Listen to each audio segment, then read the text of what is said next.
Para a gente entender melhor esses números, o impacto disso, temos mais um convidado. Está conosco aqui ao vivo o professor e economista, professor do IBMEC, economista Gilberto Braga. Professor, obrigado pela presença aqui. Boa noite. Boa noite. Ô professor, e para agora, 2025, a tendência é que esses números continuem subindo? Essa escalada dos preços vai até quando?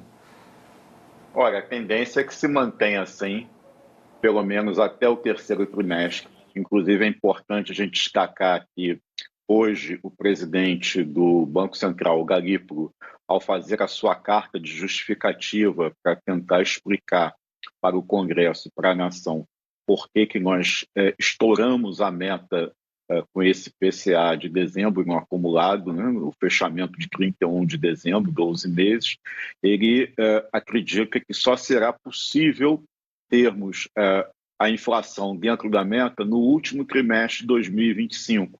Portanto, o próprio governo, o próprio Banco Central, através do seu novo presidente, que acabou de tomar posse no dia 1º de janeiro e que até meados do ano passado era o número 2 do Ministério da Fazenda, portanto, uma pessoa bastante enfranhada e conhecedora dos meandros de todas as composições e interferência nessa apuração, ele admite que a inflação vai continuar persistente ao longo dos primeiros meses de 2025.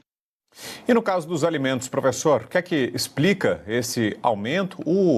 Aliás, vou pedir licença ao senhor para exibir aqui o que disse o ministro da Casa Civil, Rui Costa, que falando sobre esse aumento de preços, justificou apontando os problemas climáticos. A gente tem aqui a declaração do ministro e aí quero ouvi-lo na sequência. Professor, vamos lá. No ano de 2024, nós tivemos eventos climáticos muito extremos, tanto seca em várias regiões produtoras ao longo do ano, como enchentes em várias regiões produtoras. Exemplo do Rio Grande do Sul, que é uma das grandes regiões produtoras de alimentos e de produtos para o país. Tanto é que o PIB cresceu, o resultado oficial vai sair em breve, mas em torno de 3,5% e 3,6%, tendo a indústria puxando, a indústria e a renda e o consumo puxando o PIB, e a agrimento deverá ser negativo, diferente do que foi em 2023, onde o grande puxador do crescimento do PIB foi a agricultura. Então, é evidente que essa variação na inflação tem impacto nesse dezembro. Isso vai, inclusive, dialogar e já está promovendo seus efeitos de reafirmar o absoluto compromisso fiscal do governo, trazendo de novo a inflação para dentro da meta e dentro dos limites previstos no conjunto da política econômica.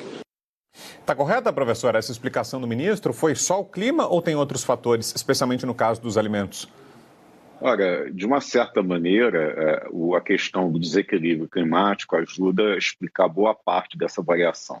Então, por que isso? Porque nós temos uma questão que a produção caiu, né, e tivemos aumentos generalizados no mundo inteiro. Então, é importante dizer que esses desequilíbrios eles não se restringem ao território brasileiro. Os produtos agrícolas eles são comoditados, ou seja, são vendidos sob a forma de commodities. Então, mesmo naquilo onde o Brasil é autossuficiente, mesmo naquilo onde você teve menos efeito dentro do país, nós tivemos desequilíbrios ao resto do mundo, com esse processo de secas e cheias ao longo da União Europeia, ao longo de outros países, nos Estados Unidos, de uma maneira localizada. Então, o preço das commodities dispara de uma forma generalizada, e mesmo naquilo onde você não teve consequências diretas, o preço desses produtos são impactados. Uma outra questão que ajuda a explicar isso, Vitor, é a questão do dólar. Então, o câmbio mais forte faz com que esses produtos que são cotados em moeda estrangeira eles se tornem influenciados por esse efeito. Então, no caso dos produtos brasileiros que são exportados, o câmbio mais forte torna esses produtos mais baratos para o estrangeiro comprar e, portanto, essa atratividade faz com que parte da produção seja deslocada do mercado interno para o mercado externo. Então, os preços por aqui com oferta menor, eles tendem a ficar mais caros em reais. Então, acho que esse conjunto da obra ajuda a explicar e complementa um pouco do que o ministro já comentou na fala dele.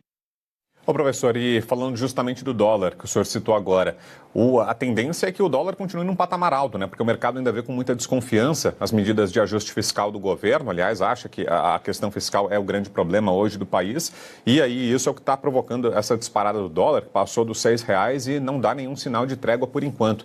Então, a tendência é que com esse dólar alto, o problema da inflação continue, que os preços continuem pesando no bolso dos brasileiros, professor?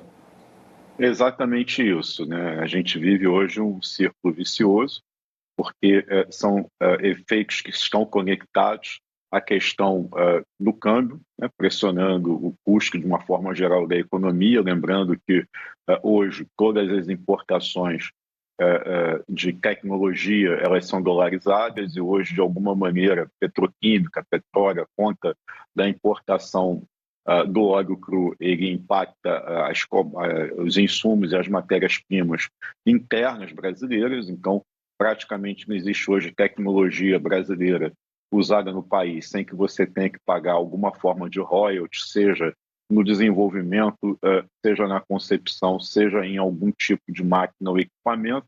Então o dólar mais caro tem um aumento generalizado de custos, sem contar a questão da conta petróleo que se acresce a isso.